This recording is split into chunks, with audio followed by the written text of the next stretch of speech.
From today, you'll live with us. We'll make you our housekeeper. Don't you know? I'm Rachel. I live with my husband Nathan, and we have a wonderful relationship that others envy. I thought I had built a good relationship with my in-laws too, but lately, things seem to be getting rocky. I've been hesitating to discuss it with Nathan because I don't want to worry him, so I'm just observing the situation for now. Should we go somewhere on our next day off? Nathan suggested during dinner, and I perked up at the idea. Yes. It's been gloomy with all the rain lately. The forecast is good for our next day off, so I'd love to go somewhere. We got excited discussing where to go on our day off, and after considering various options, we decided to go sightseeing in the morning followed by a spa visit. I was motivated to work hard until then, looking forward to our day off. When the day came, we had everything prepared the day before and were about to leave when Nathan's phone rang.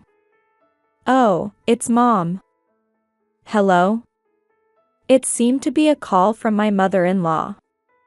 As I wondered what it was about, Nathan's tone changed. What? I understand. Rachel and I will come right away. Hearing this, I asked Nathan what happened, and he told me his father had collapsed. Nathan and I rushed to the hospital. When we arrived and were about to ask at the reception where to go, we heard my mother-in-law's voice saying, "Oh my. You got here quickly." When we turned around, she was sitting in the waiting room with his father. Nathan and I looked at each other, and when we asked if he was all right, my mother-in-law laughed and said, "Oh, it's just a pulled back." What a surprise. While we were relieved it wasn't serious, Nathan and I sat down, feeling drained. We had rushed over thinking it was an emergency, only to find this casual atmosphere. And we had to cancel our trip for this. I could feel my irritation rising. Looking at Nathan's face, I could tell he was annoyed too. Take us home then. We came here by taxi. I'll take you, but wasn't Father supposed to have collapsed? He collapsed because he couldn't move from the pain. I was so worried, I called a taxi right away. After taking the in-laws home, Nathan and I were discussing whether we should still go on our trip when my mother-in-law overheard us and asked where we were going. When we told her about our plans, she said it would be inconsiderate to go out when Father was suffering from his back pain and told us to cancel. I couldn't understand why she called us inconsiderate in this situation, and my anger was building. It felt like she just wanted to interfere with our plans. Nathan and I exchanged looks again, and as we were about to leave, she asked me to help with housework while we were there. Unable to refuse, I ended up helping my mother-in-law that day. Nathan apologized to me, but since it wasn't his fault, I smiled and said we could go on the trip another time, and we went home after finishing helping my mother-in-law. After getting home, Nathan and I talked about what a whirlwind day it had been, and we ordered delivery for dinner. Unable to contain my frustration about the day, I spoke to Nathan. You know, I couldn't help but think both your mom and dad were being awful today. Nathan seemed to feel the same way, nodding vigorously. I was getting irritated too, thinking they were deliberately trying to mess with us. We vented our frustrations to each other and felt a bit better. Nathan suggested we should try again on our next day off, and I looked forward to that. However, on our next day off, and the one after that, we kept getting calls from his parents with various requests, preventing us from going anywhere. As I was thinking they'd probably contact us again next week too, Nathan sat down next to me on the sofa. I told my parents we'll be unavailable next time because we have plans. So we're definitely going on that trip next time. While I was happy to hear this from Nathan, I wondered if his parents had really accepted it. Knowing Nathan, he would probably push forward with it for my sake even if they didn't approve. but I wanted to avoid any conflict between Nathan and his parents. Plus, I didn't want to add to Nathan's worries. "Are you sure?" I asked Nathan, and he replied with a mischievous smile, "I've been feeling lonely that we haven't had time for just the two of us lately. It's okay to say no sometimes, right?" I was so happy at the thought of finally getting to go on a date with Nathan that I hugged him. However, the night before our next day off, we're coming over, his parents suddenly showed up at our house. When Nathan asked what was going on, they said they thought it would be nice to stay over sometimes and suggested we all go out together tomorrow. When Nathan tried to decline, saying, "I told you we had plans, didn't I?" they insisted we could all go together and asked what our plans were. Nathan sighed awkwardly and explained that we wanted to spend time as a couple since we hadn't had much time together lately, but they insisted on coming along. Well, I want to eat something delicious. And I wanted to go shopping too. Let's go to the department store. That sounds good. I've been wanting a new pillow anyway. They suggested a completely different destination than what we had planned. Nathan tried to refuse, but I could tell his parents wouldn't back down. I reluctantly agreed, and Nathan apologized to me. Honestly, I was furious that they changed our plans to suit their own selfish convenience. I almost said, "If you want to go to the department store, why don't you two go by yourselves?" but I held it back. Instead, I just let out a sigh. "I'm so sorry. Who knows when we'll ever get to go on a nice trip together." "It's okay.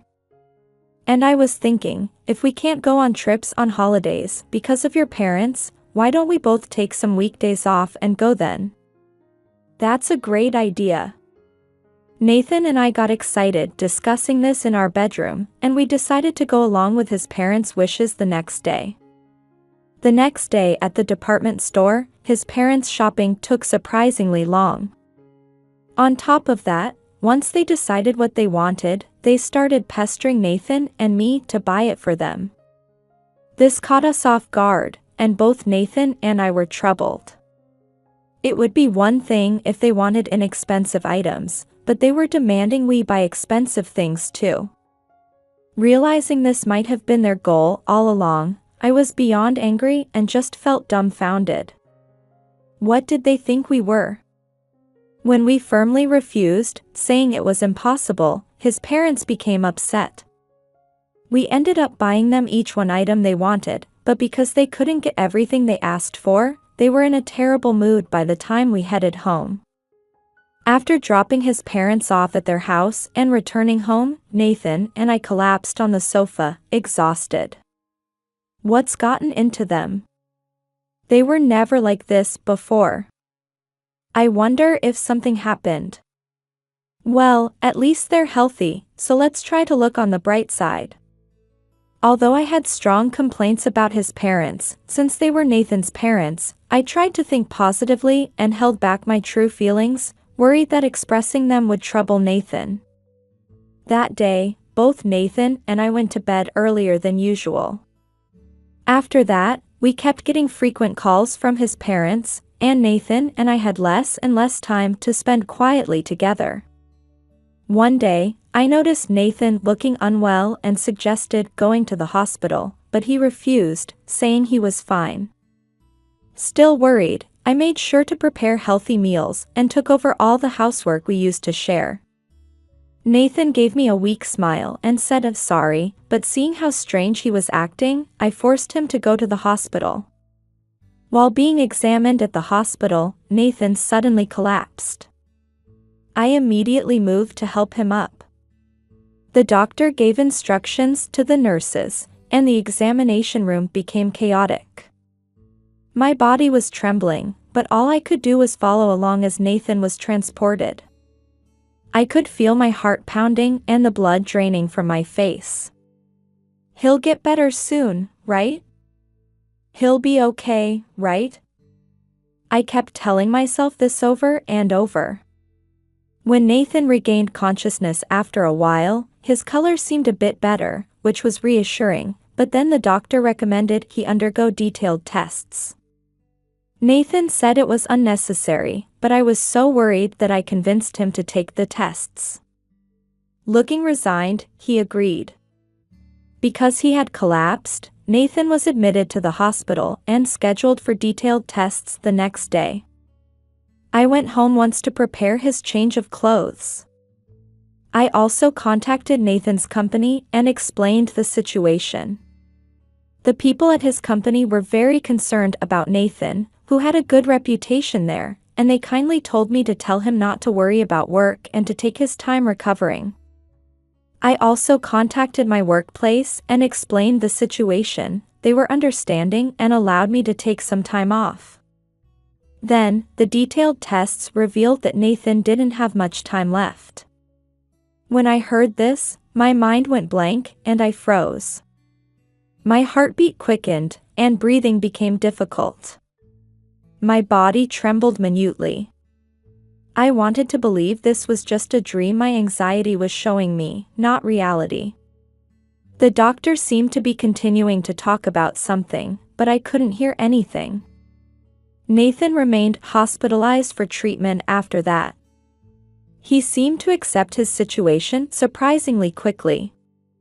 They say time heals all wounds, but I wonder if time will help me accept these feelings too. I stayed by Nathan's side every day while he was in the hospital. I explained the situation to both Nathan's and my company's. When explaining, I somehow managed to force out the words I didn't want to say, feeling like my throat was being crushed. The companies showed understanding and gave me time off until things settled down. When I informed his parents about the situation, they rushed to the hospital. Surprisingly, they seemed genuinely worried about Nathan, but when I left the hospital room to buy some snacks, his parents followed me. "What's the name on the house? How much property will there be when he's gone?" I was shocked by his parents' words and couldn't help but glare at them. "Please don't say such unlucky things. He might get better." "What? We're just worried about you." His parents seemed to realize they were being inappropriate and looked awkward. However, when we went to the shop, they put what they wanted to eat in my basket and left without taking out their wallets. I paid with a sigh, having no choice. After that, his parents started coming to the hospital almost every day and gradually began asking for money. They said it was because we're spending money on transportation to visit, and we often have to take time off work. When I told them they didn't need to come every day since I was there, they became indignant, saying they were worried. Seeing this, Nathan apologized to me, but thinking I couldn't burden Nathan anymore, I smiled and told him it was fine. Thinking that fighting with his parents would increase Nathan's burden and might worsen his condition, I tried to meet their demands as much as possible. However, his parents acted like everything was expected, showing no signs of gratitude, making me wonder if they were really Nathan's parents. Then, his parents noticed that I wouldn't refuse in front of Nathan, so they started making their demands when Nathan was present. I thought it was malicious, but wanting to prioritize Nathan's physical and mental health above all else, I painfully smiled and met their demands. "Common sense would dictate that you should offer money before we have to ask," my mother-in-law said. For a moment, I almost became emotional at her words, but I controlled myself and apologized. Their increasingly shameless attitude made my anger reach its peak. At this rate, I felt like I would break down from stress. "I'm sorry, I couldn't be more considerate." "Well, I guess you're just the kind of woman who can't think of such things. We'll overlook it." What kind of common sense did his parents have? I was completely fed up. Even though it was for my husband's sake, I was at my limit trying to suppress my anger that was about to explode. While thinking that I might be allowed to object now, I looked at his parents with cold eyes. Sometime after that, Nathan passed away. Meeting you made my life a great success. Thank you for all the great love and happiness." Those were Nathan's last words. I couldn't get Nathan's final smile out of my head. I couldn't believe he was gone, but when I entered our silent house after the funeral, reality suddenly hit me, and I collapsed crying at the entrance. All the happy days I spent with Nathan kept running through my mind, and such overwhelming grief hit me that I considered following him, thinking it might be easier. Various emotions mixed together, and sometimes I wanted to blame Nathan for leaving me behind. My face was a mess from crying, and when I noticed, it was already dark outside. With my tears dried up, I stumbled into the living room. As I sat on the sofa, memories flooded back again. I could even hear hallucinations of Nathan calling me. Thinking that doing something might help distract me, I decided to sort through the belongings we'd brought back from the hospital. While going through the bag, I found an envelope at the bottom. Wondering what it was, I opened it to find it was a letter from Nathan. "Rachel, by the time you read this, I'm probably already gone. I never thought I'd be writing something like this. I'm sorry I can't be by your side forever. If our positions were reversed, I would be incredibly sad. So you must be sad now too. But I'll always be watching over you. I want you to know you're not alone. I have too much gratitude to write it all down, but thank you for being by my side. Thank you for supporting me. Thank you for loving me. I was very happy spending my life with you." Tears kept flowing, and I realized anew that Nathan hadn't wanted to leave. He must have been the most frustrated of all. I had been so focused on myself that I couldn't think about Nathan's feelings. There were what looked like dried water drops on the letter, showing that Nathan had cried while writing it. I have received many things from Nathan. Looking at what I've lost won't help me move forward. I need to be strong, I thought, hugging the letter. Part of the letter also said, "I'm sorry my parents caused you trouble," and I learned that he had been worried all along.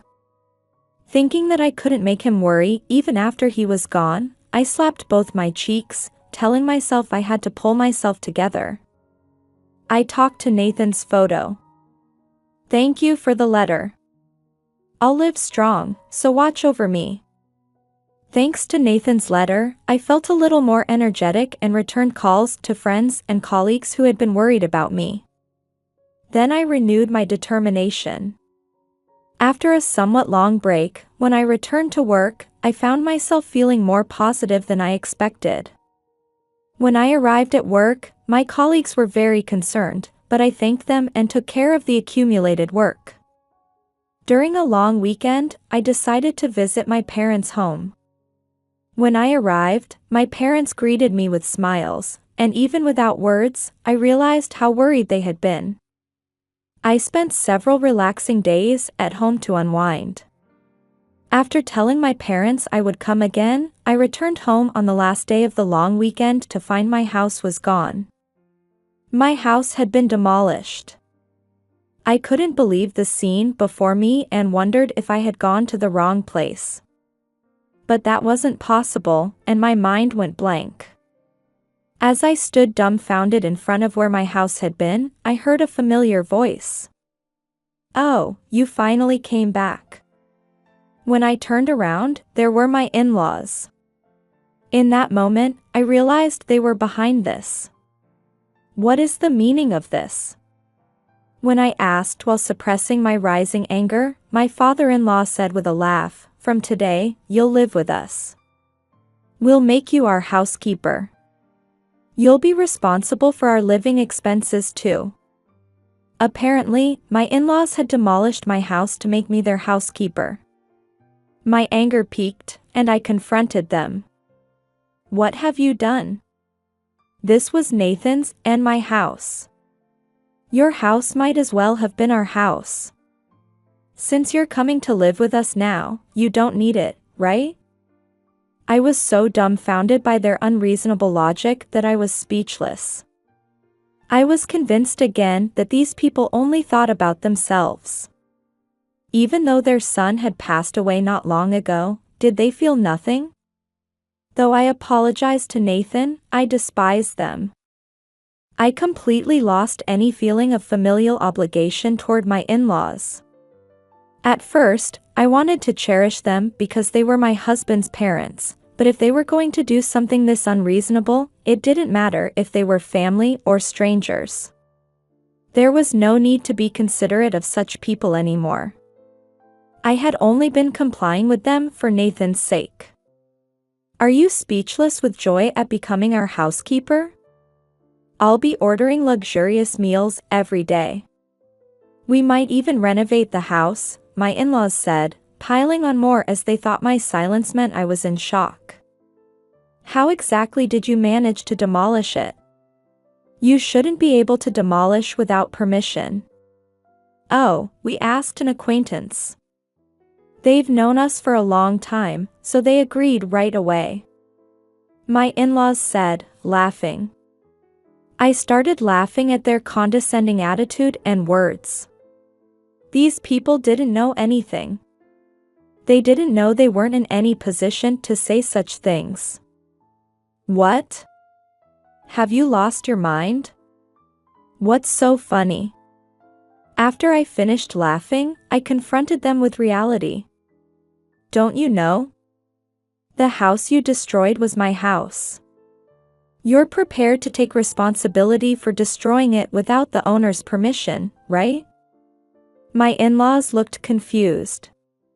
They seemed to think the house was in Nathan's name, but Nathan had transferred the title to me while he was in the hospital, considering the worst-case scenario.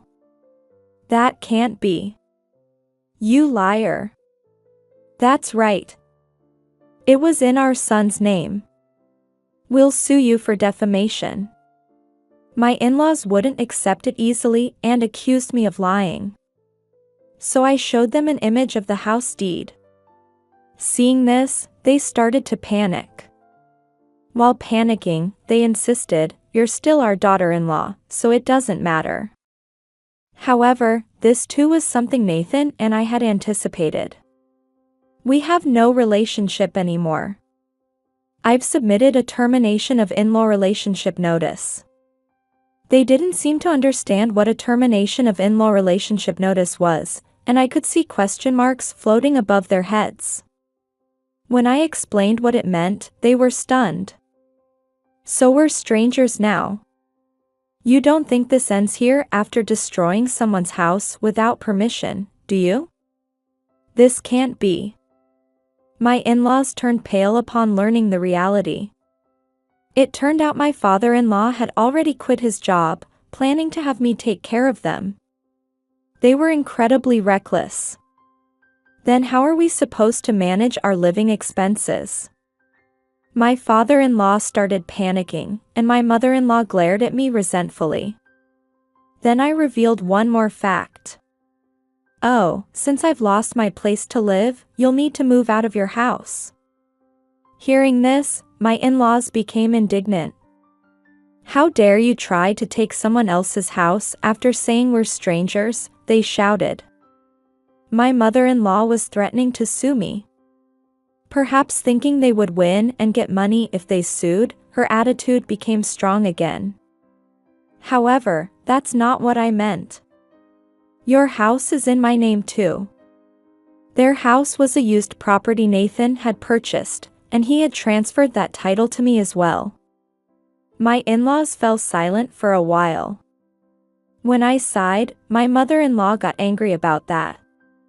Sighing like that means you're looking down on us. This is defamation. As I was looking at them with cold eyes, wondering what on earth they were talking about, neighbors came out, drawn by the commotion. Nathan and I had good relationships with our neighbors, and they had attended Nathan's funeral. When the neighbors expressed concern and I explained why the house had been demolished, they were appalled. They started criticizing my in-laws one after another, and feeling uncomfortable with the situation, my in-laws fled. Afterward, when I thanked the neighbors, they gave me encouraging words, saying I could rely on them anytime. I realized anew how blessed Nathan and I had been with our connections to people in this area. Having lost my house, I also lost my belongings that were in it, so I went shopping for clothes and other essential items. Since my work computer had also been in the house, I contacted my supervisor and explained the situation. The company said they would prepare another computer for me. The company is also considering pursuing damages against my in-laws through their lawyer.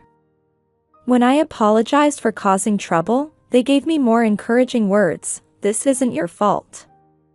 It must be hard for you, so don't hesitate to ask for help if you need anything. After finishing my shopping, I booked a hotel near the company and planned to stay there until I found a new place to live. However, when I went to work the next day, my supervisor called me in and suggested I stay in the company housing until I found a place, saying hotel living would be too expensive. I gratefully accepted the offer.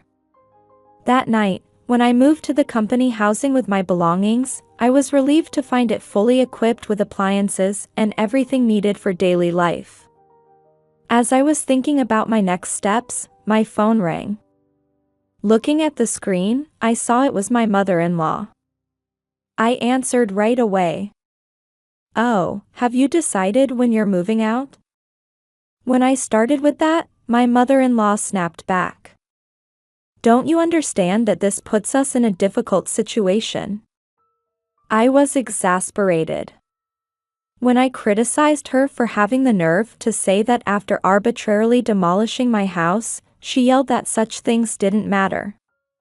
As I was about to retort, she came out with something outrageous. "If you apologize now, I'll forgive you. From now on, you should provide us with financial support. Even though we're strangers now, you have a debt of gratitude to us for taking care of you, right?" Hearing this, I was stunned. They took care of me? I sighed deeply, wondering what they were talking about. My blood boiled remembering how much patience I had needed dealing with them and how much trouble they had caused us. I was about to refuse, but then I had an idea. "All right. I won't provide financial support, but I will repay my debt of gratitude." At this, my mother-in-law complained about my refusal to provide financial support. "We have no money because my husband quit his job. How do you expect us to live without support?" "That's not my problem. You quit on your own, didn't you?"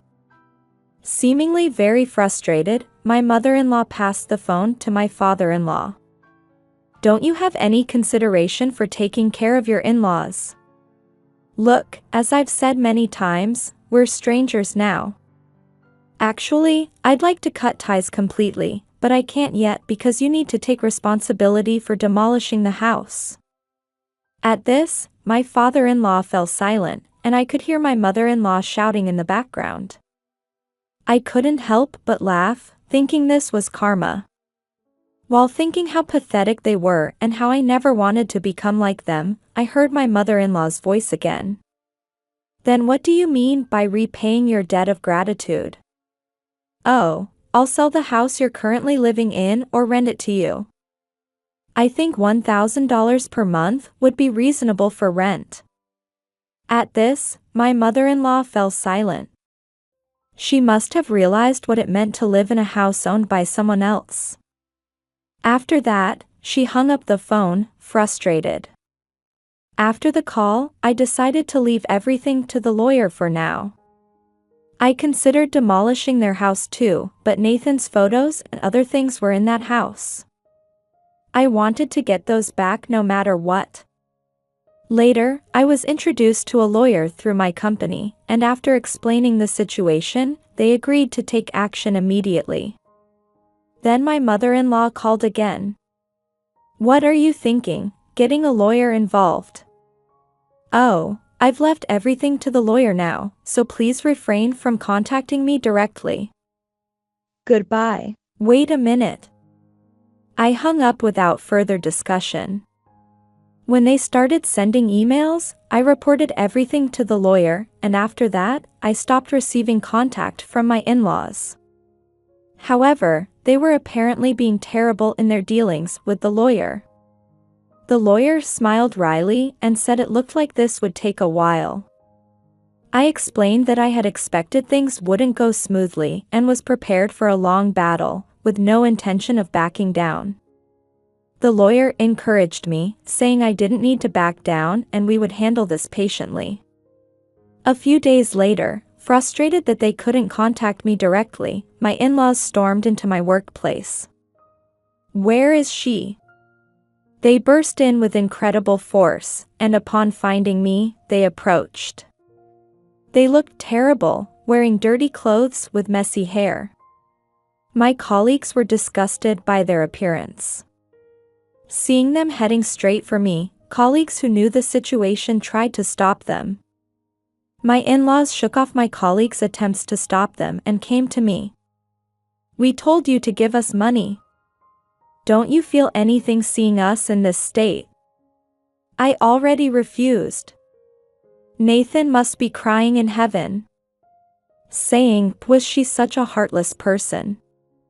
I instantly became furious when they brought up Nathan's name. I couldn't forgive them for using Nathan as a shield to beg for money, even going so far as to storm into my workplace. I slammed my desk. My in-laws flinched. Yes, he must be crying. Crying about what pathetic parents you turned out to be. What did you say? How dare you say that with the face that only took advantage of us for money and things while your son was in the hospital?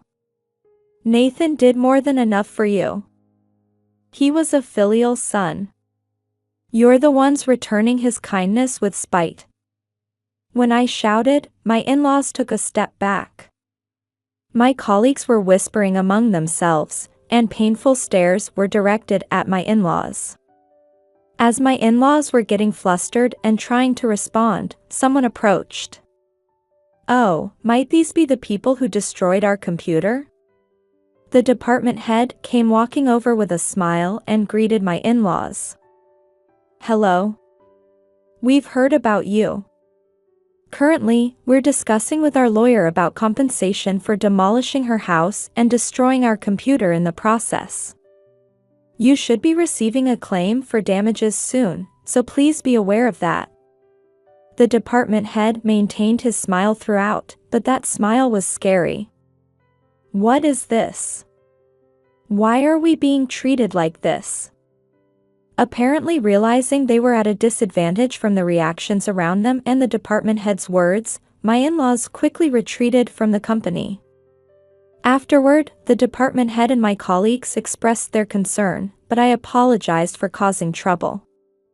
However, they understood my situation and spoke kind words to me. Eventually, the lawyer reported that my in-laws had grudgingly decided to move out. They also agreed to pay substantial damages for arbitrarily demolishing the house, and apparently they were dejected when they went to sign the contract. Later, I was able to successfully retrieve Nathan's photos and other items. However, I couldn't bring myself to live in the house where my in-laws had lived, so I decided to put it up for sale. After that, I started discussions with the housing company we had used before about building another house in the same place where my house had been demolished. I was planning to build a single-story house this time. I was enjoying myself, thinking about maybe getting a dog. However, another incident occurred during these enjoyable days. One day, I got a call from my mother. "Rachel? Well, we have a bit of a problem." Listening to my mother's story, I learned that my in-laws had stormed into my parents' house, demanding, "Your daughter kicked us out of our house. Take responsibility," and were trying to get money from my parents. Hearing this, I immediately prepared to leave and told my mother to call the police for now. However, she said she would call the police only if necessary since my father was currently talking with my in-laws. Worried about my parents, I rushed to my childhood home. When I arrived, I could hear my in-laws' loud voices from inside, so I hurried in. "Hey! What are you doing to my parents?" I forcefully opened the living room door and said this. My in-laws were thin and still looked disheveled. My father-in-law tried to grab me as soon as he saw me, saying it was all my fault. My father stopped him.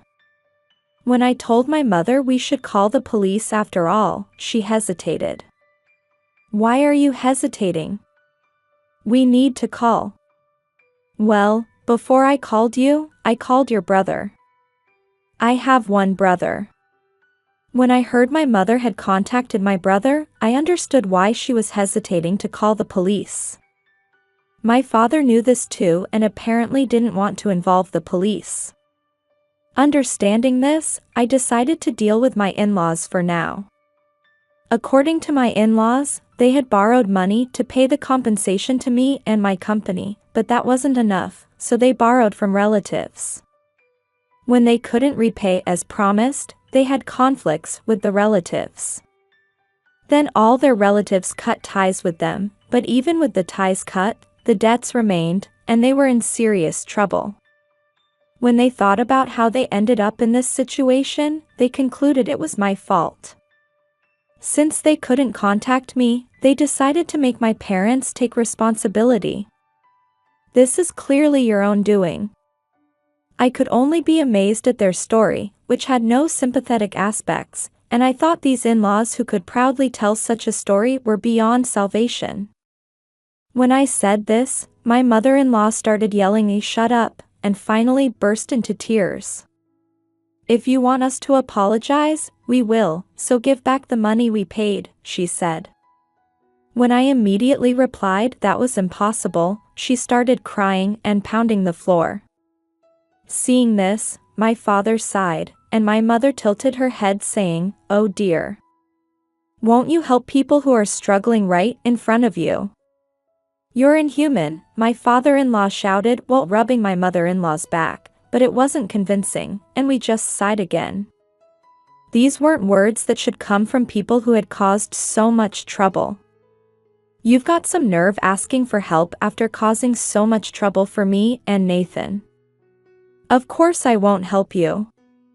Just then, we heard the front door open and my brother's voice saying, "I'm home." Hearing my brother's voice, my in-laws looked startled toward the entrance. My mother-in-law must have been fake crying, as I noticed she was now calm, and then my brother appeared. "Oh, so these are the ones who were troubling Rachel and Nathan." My in-laws fell silent when they saw my brother, who had entered with a smile. My brother is well-built with a somewhat intimidating face. "You were late. Please take them away," my mother said, and my brother told my in-laws to stand up. My in-laws were confused and agitated. "Who are you? Rachel's brother? Take us where?" "Oh, I heard you were having money troubles, so I'll introduce you to some work." At these words, my in-laws started trembling. They must have been anxious about what kind of work they would be made to do. "No thank you. Don't worry, it's legitimate work. You're not in a position to be picky about jobs, are you? Come on, let's go. We can't work." "What's with that attitude?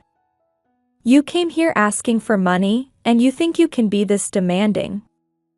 My in-laws reluctantly followed, overwhelmed by my brother's intimidation. "See you later," he said as he took them away. I had expected this would happen when I heard my brother was coming. My brother works for a company that actively employs problematic people, and while they provide work for people like my in-laws, they apparently try to reform them from the ground up with very strict methods.